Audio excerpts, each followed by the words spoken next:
Hi, Scorpio. Welcome to your mid-September 2022 General Tarot Update. It's Raina here. Why does that always happen? It seems like when I do Scorpio, I get their own card. Oh my goodness. Am I getting all the major arcanas here or what?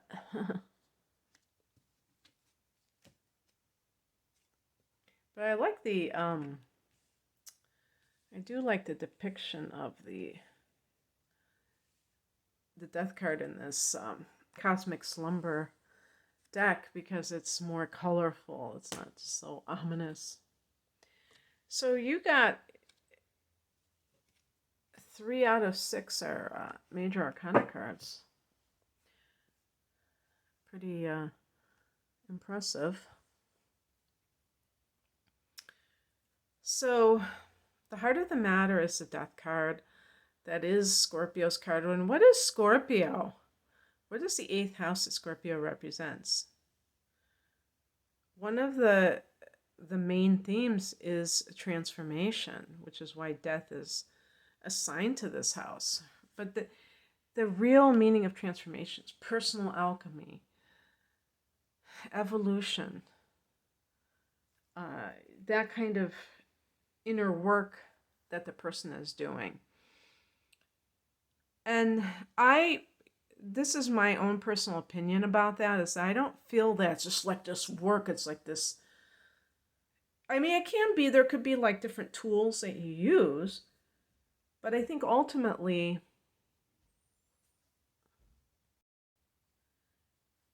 that idea of life being something that you direct, that's not just happening to you, but also that you're engaging in a very meaningful way. And I think Scorpios do tend to do this, that you do tend to, that's where you get that reputation for being intense, because you're really present with life as it unfurls, and you're not just going through the motions. Of course,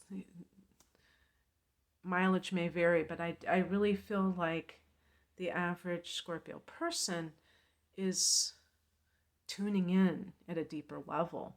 So that's kind of what that is. And also I really feel like this idea of the eclipse season, and you had a lunar eclipse in May, which I think the lunar represents the death more than the solar, because it can be endings, and the solar can be new beginnings. The solar is the new moon times 3.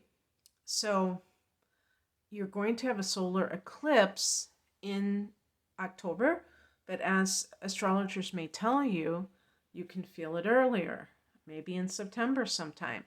And even if you have new beginnings, what does that mean? It means that there's going to be things that are ending for you. And the same thing with endings or new beginnings. So, and we end, I'm looking at the past position, the Wheel of Fortune. What is the Wheel of Fortune? What is that circle? Cycles. That's what the eclipse is. The eclipse cycles. Certain things are coming up for you to release, for you to embrace. And the South Node, or the karmic past, is in Scorpio. So you may find that the past is repeating itself, or at least coming up for you. Especially in this Mercury retrograde season, you may hear from people from your past. And Scorpio, it's up to you to decide, is something really over with? Are you allowing something to be over with? Or are you clinging to the last embers, hoping that you can revive something that is really over with? I think, yeah, and I think that's a good thing to mention, is that if you have ended a relationship, maybe you did not want the relationship to end. Are you holding out hope that it's going to, that person is going to contact you? But the thing is, it's like, maybe that person will contact you, but what if you really thought about it and you said, you know what, I think I don't want to be in this relationship after all? What if you really uh, decided that? That might be exactly what you should be doing, is not being in a relationship with someone. So all of these things can be themes. I'm not saying it's going to, play out exactly as I say it, but just in some way. Oh, okay, interesting. The higher message is the 7 of Cups. Wishful thinking, muddled thinking. That's, like I'm saying before, are you hoping for something that is truly dead to be revived, and not seeing that this is a cycle of your life because you want it to be other than what it is? 7 of Cups can be, choosing things that may look good on the outside, but they're really not. If you remember the Rider-Waite deck, how they show like a snake in one of the cups and a weird gargoyle or something, that's kind of how life is. Sometimes things are bright and shiny, and even people are bright and shiny, but they turn out not to be what they claim to be. So that may be the story of the relationship that you have ended, and you want it to be other than what it is, and are fighting against reality. Reality is going to win every time, whether you fight against it or not. Oh my goodness. Oh no, this is 5. Okay, forget what I just said. What's crossing you is the 5 of Torches, which is the 5 of Wands. The 5 of Wands is a card of they show these people and they are going uphill.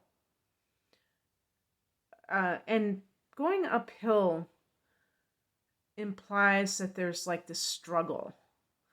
It's an interesting kind of an interpretation. What I have seen with this card is about a competitive environment. And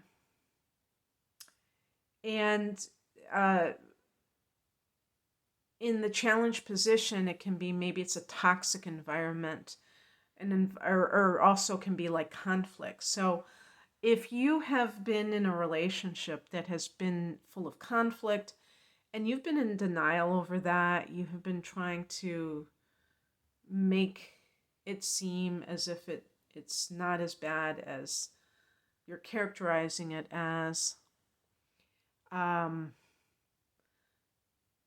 It could be that you're going upstream, that you're not embracing the idea that relationships should be easy. I believe that relationships should not be work. You know how they say people are working on their relationship? I think people who are working on their relationship are really working on trying to make themselves be other than they are, to be able to be compatible with somebody else.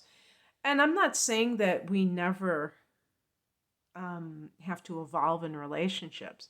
I'm talking about the word work. And so that's where I see as the upstream type of attitude. You find that you're having a lot of conflicts with the other person. That's a sign that the two people are not seeing eye to eye, that they're not compatible. And they may be good people, but they're just going in different directions, or they always were very different, and now they're seeing it even accentuated for some reason.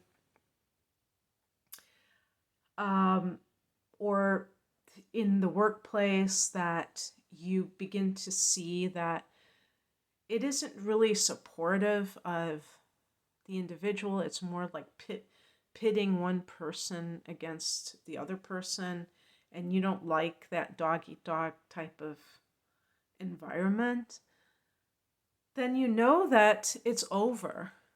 and you can accept that, like the Wheel of Fortune, because a lot of times, and I think this is especially true of water signs, is that they tend to be very sentimental and they think of the past. And I think, God, this job, I remember I was so happy when I got this job and it was so much fun.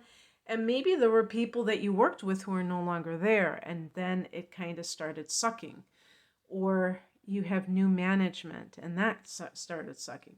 So, and maybe that new management started using a different type of managerial style that just is very toxic. It's like trying to pit people against each other, and it used to be more harmonious. So you have to accept the current state of reality. What is coming in is the judgment, and this actually is connected to one of your rulers, Pluto, which is about cause and effect. This is the card of karma. And karma simply means action. The chicken's coming home to roost. So, for instance, in relationships, sometimes people bury their resentments and they start to build up a lot of negativity. And that leads to eventually something has to give, and the relationship just kind of dies out. Because even if the two people admit what they're angry about, there might be so much resentment that they can't resolve their differences, or they can't like get back what they had at one time. And that was the choice that both parties made, not to confront their issues, not to express things. In the workplace, it can just be that certain things that happened, maybe with coworkers or what have you, that they have led to disharmony and the current state of affairs. And we have to accept it. We don't have to like it, but sometimes we have to accept things that we don't like. The outcome, 9 of Pentacles. Look at how this person is sitting. It's almost like sitting on a cloud. I think that really indicates ease. Life is not a struggle. A whole lot different than that. Climbing, this very steep mountain. 9 of Pentacles is about financial independence.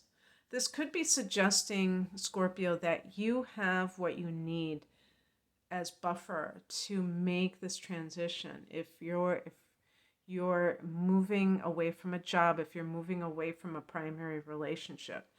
And the grounding of this card, maybe it's time to spend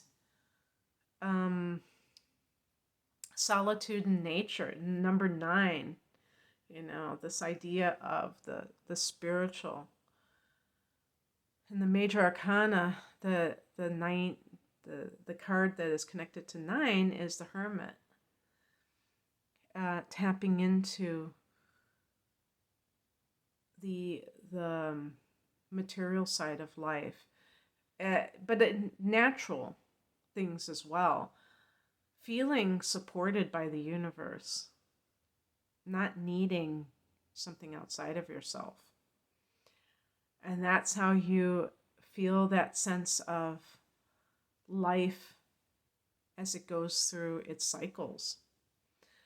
All right, that's what I have for you, Scorpio. I hope that this resonated. If you would like a personal reading from me, I am promoting my double readings, my deep dive readings, hour of natal chart analysis, hour of transits for a special price, and my whole enchilada readings, which is an hour of natal chart analysis with a full-length tarot reading. You can find out about those readings and my standalone readings at the link below. Take care. Bye.